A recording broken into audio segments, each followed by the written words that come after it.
Tuo psykopaatti on räpäyttänyt vielä kertaakaan silmiä. Tämähän voisi olla joku salmonella tai joku tommonen. Jos mulla on salamionella. Salamionella. Ja sitten myy hampurilaisia. Tadaa! Onks toi hyvä? Salamionella. Jos taas italialainen paikka, niin toi olisi ihan täydellinen. Niin mutta ois. toinen hyvä olisi ollut Madeleine. Tietysti.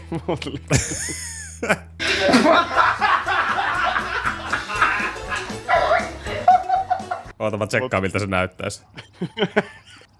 Madeleine. Madeleena. Oliko se Madeleena? Okei, nyt alkaa olla kyllä. Madeleine burgeri.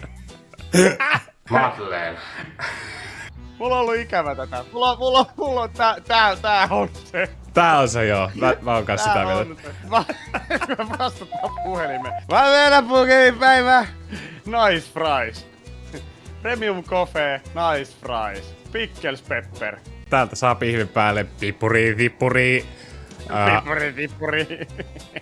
Hei, tuolla on tietokone.